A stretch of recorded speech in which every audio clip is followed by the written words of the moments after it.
Jumping off the success of Warner Bros.' 2014 adaptation of Godzilla comes the next chapter in what is now a monster cinematic universe, Kong Skull Island. The story's about it.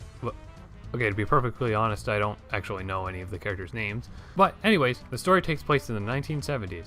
Thanks to the advent of satellite technology, two scientists discover an uncharted island. They believe the island could be home to some prehistoric creatures, so with the help of the military and some other people, they visit the island. Once there, they find out they were right.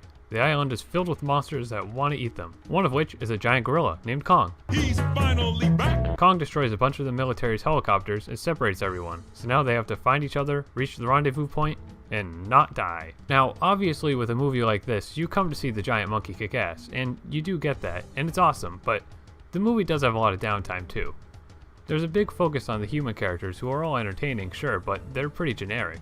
It's a survival movie more so than any other King Kong film before it, but it's a survival movie where you don't really have any emotional concern about who lives or dies.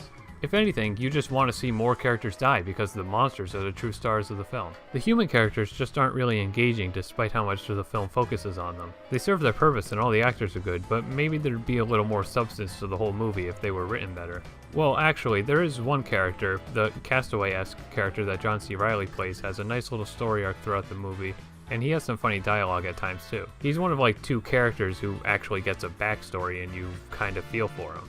The CG in this movie is pretty darn good.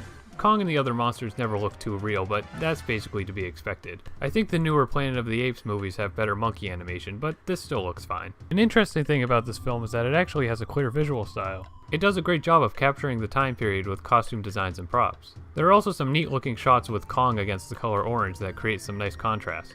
The movie soundtrack is pretty good too. None of the original tracks seem too memorable, but they work during the movie. And because of the time period, there are a few scenes with 70s Vietnam era music, but not as much as I was expecting. They almost seem to stop the music too soon. I feel like there was some cooler stuff they could have done with the licensed music. And just some other things I want to touch on. Given the Jurassic Park kind of vibe this movie's going for, there are a lot of tense or quiet scenes that build up to jump scares, so be prepared if you're not into that sort of stuff. Also, another note is that this movie's pretty darn violent. It's not really R level at all, like of course it's all CG and stuff, but I think kids under the age of maybe 11 would still be freaked out by some of the stuff that happens. That's pretty much all I have to say. Skull Island is a fun film, but it's not really groundbreaking or super memorable. The ending climax and credit scenes were the most memorable parts. I enjoyed it, but it was definitely lacking in a few things. If this is supposed to build to a cinematic universe, then I don't really see why the humans got so much focus. But if you like what you see in the trailers, then you'll likely enjoy what the movie gives you. I give Kong Skull Island a C. If you do see the movie, be sure to wait after the credits. That's all for this review. Thanks for watching, and I'll see you next time. Bye!